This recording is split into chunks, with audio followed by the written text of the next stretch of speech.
सीता की अग्नि परीक्षा, अयोध्या वापसी, राम राज्य की स्थापना। रावण का अंत होने के बाद श्री राम विभीषण को यह आदेश देते हैं कि अपने ज्येष्ठ भ्राता लंकापति रावण का विधिवत अंतिम संस्कार करें। रावण का दाह संस्कार करने के बाद श्री राम के कहने पर लक्ष्मण जी लंका में जाकर विधिवत विभीषण का लंका के राजा के रूप में राज अभिषेक करते हैं। लंका का राजा बनने के बाद विभीषण जी श्री राम की सेवा में आते हैं, जहां श्री राम विभीषण का अभिनंदन करते हैं और उनसे कहते हैं कि अब वह देवी सीता को सम्मान के साथ उनके पास पहुंचा दें। विभीषण श्री राम की आज्ञा का पालन करते हैं और सम्मान के साथ माता सीता को पालकी में बैठाकर श्री राम के पास पहुंचा देते हैं। देवी सीता के आने के बाद श्री राम लक्ष्मण जी को अग्नि का प्रबंध करने के लिए कहते हैं और कहते हैं कि सीता को उनके पास आने के लिए अग्नि परीक्षा देनी होगी। सीता माता की अग्नि परीक्षा लेने की बात सुनकर लक्ष्मण जी क्रोधित हो जाते हैं, क्योंकि वह देवी सीता को अपनी माता मानते थे और वह उन्हें अपने सामने अग्नि परीक्षा से गुजरते नहीं देख सकते थे। इसीलिए लक्ष्मण जी श्री राम के इस आज्ञा का विरोध करते हैं, लेकिन श्री राम के द्वारा जब लक्ष्मण जी को सच्चाई बताई जाती है तो वह उनसे सहमत हो जाते हैं और भूमि पर अग्नि का प्रबंध करते हैं। जब माता सीता पालकी से नीचे उतरती हैं, तो श्री राम की तरफ बढ़ती हैं। देवी सीता को अपने तरफ आता देखकर श्री राम उन्हें अग्नि की तरफ इशारा करते हैं। अपने पति श्री राम का यह संकेत सीता जी समझ जाती हैं और अग्नि परीक्षा देने के लिए अग्नि में जलती चिता के बीच बैठ जाती है। लेकिन सब कुछ जलाकर राख कर देने वाली अग्नि माता सीता को तनिक भी हानि नहीं पहुंचा पाती। अग्नि में भी माता सीता को सकुशल देखकर वहां पर उपस्थित सभी को माता सीता के पवित्रता और पतिव्रत धर्म का साक्ष्य मिल जाता है और वे सभी उन्हें नमस्कार करते हैं। अग्नि परीक्षा से गुजरने के बाद माता सीता श्री राम के समक्ष आकर उनसे मिलती है। यहाँ सब देखकर श्री राम के पिता राजा दशरथ स्वर्ग लोक से आते हैं और श्री राम सीता और लक्ष्मण को आशीष देते हैं। इस सब के बाद श्री राम को यह चिंता होने लगती है, क्योंकि भरत ने श्री राम के चरणों की शपथ लेकर कहा था कि यदि वनवास की अवधि पूर्ण होने के बाद एक दिन भी अगर देर हुई तो वह अग्नि समाधि ले लेंगे।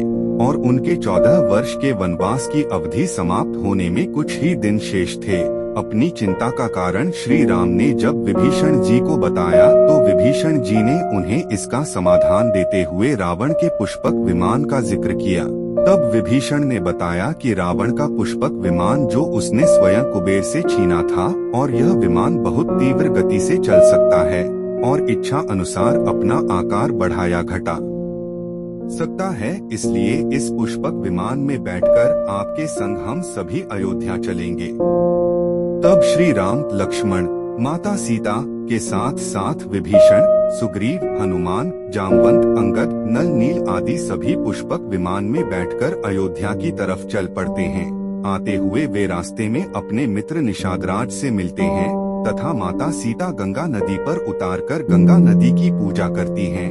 उसी समय श्री राम हनुमान को आदेश देते हैं कि वह तुरंत जाकर भरत को उनके आने की सूचना दें।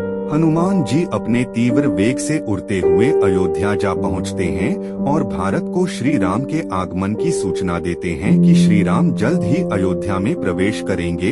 यह सूचना पाकर भरत अति प्रसन्न होता है और पूरे राज्य में ढोल, नगाड़े, डुगडुगियां बजवाने का आदेश देता है कि उनके प्रभु श्री राम आ रहे हैं। श्री राम के आने की खुशी में उस अमावस्या की रात पूरी अयोध्या नगरी को सजाया जाता है। रात्रि के समय घी के दिए जलाए जाते हैं तथा आतिशबाजी आके जाते हैं। उसी दिन से इस दिन को हम दिवाली त्योहार के रूप में मनाते हैं।